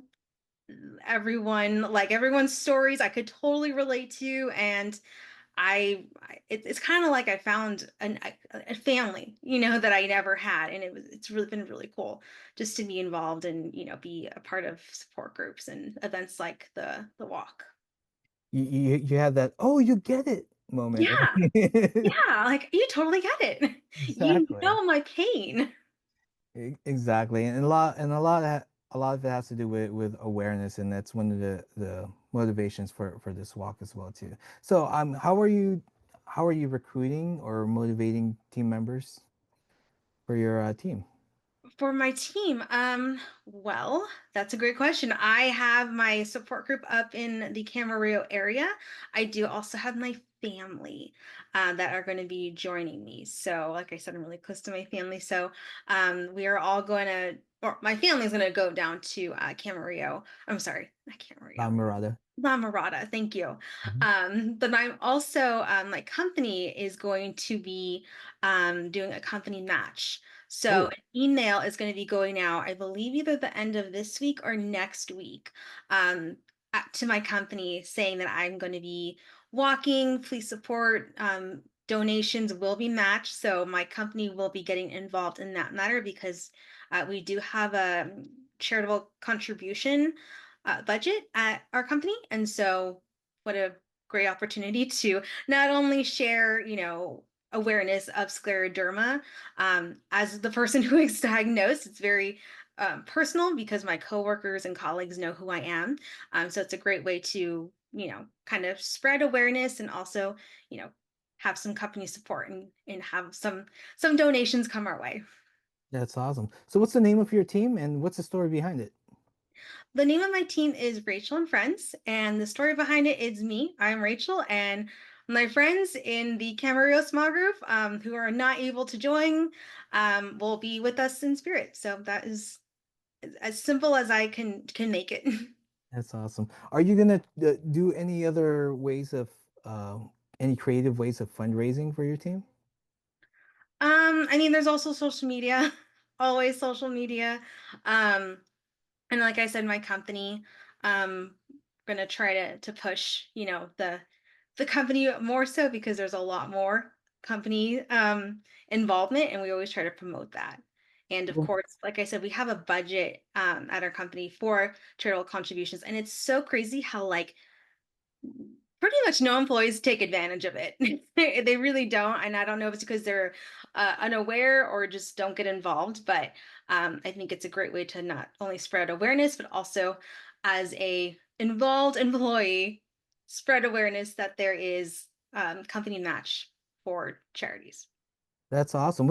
Can you share the name of your company? Yeah, I work at Life Care Assurance, and we're a third-party long-term care insurance company.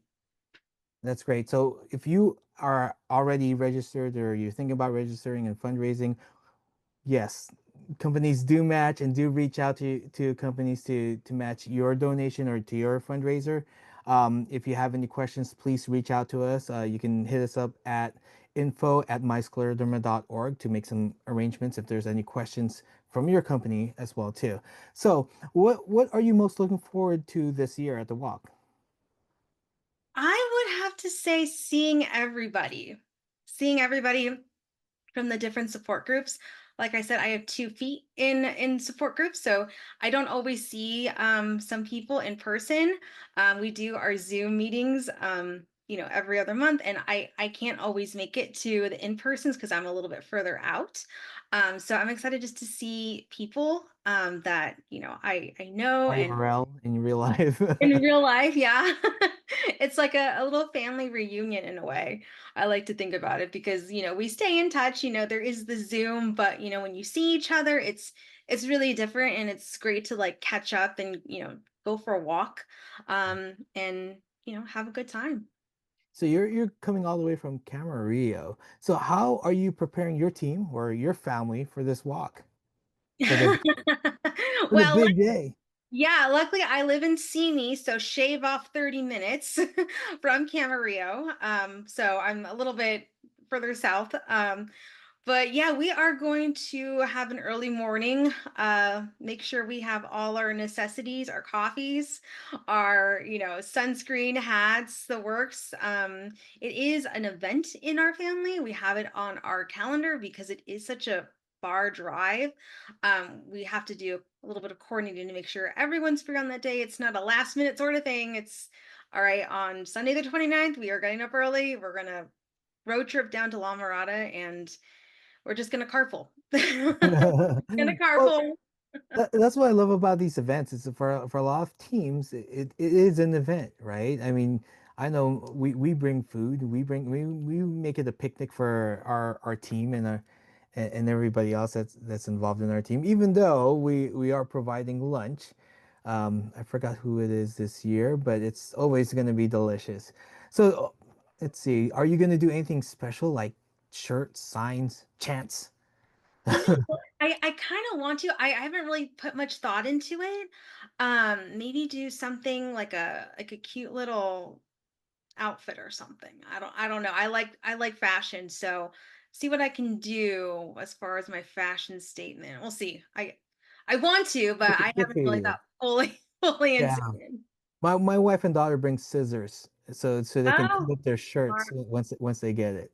And this smart. year's shirts are going to be they're going to be teal with white print on it. So Oh, it'll be really? different this year. Yes. We took a cue from Las Vegas who said we want teal shirts. I'm like, all Yeah. right, I guess we get teal shirts too. So how are you raising awareness beyond this walk outside of this walk? I know you're telling your coworkers. Is there anything else that you do? Um, I'm just very transparent. When I talk to like my friends, or new people that I meet, I say I talk about scleroderma, because it is really who I am. Whether it's it's too cold outside, I need to go inside, or I need to get a coffee, or I need to wear my mittens. Oh, why do you need to wear mittens? Oh, because I have Raynaud's, I have scleroderma. So, I mean, I'm not always like, I have scleroderma, I have scleroderma. It's a part of who I am now, and it comes naturally. And my friends are very supportive. We always do health check-ins, especially, with my close friends that I talk to all the time, and my sister who is a nurse. We do health check-ins all the time. I always say, hey, I have blood work. Um, my sister who is a nurse, I'm like, hey, can you read my results? I don't know what this means. So I incorporate it into like my everyday life because it's who I am. I always have to make sure I have my gloves in my purse and, have an extra sweater in the car just in case. And yeah, it's just who I am now. So, is there a message that you want others to know about living with scleroderma? That's a deep question. Um, can you repeat that one more time? Is there a message you would like others to know about living with scleroderma? I would say, oh man, Emmanuel, that's a really deep one. I don't even know where to start on that one. It could be something encouraging. It could be, you know, anthemic per se. It's like, what message would you like to tell somebody about how you're living with scleroderma and your sort of like your motto is in your life as a scleroderma warrior? I would say, well, I think I can answer that question a little bit better is I would say, um, my motto would just be take care of yourself.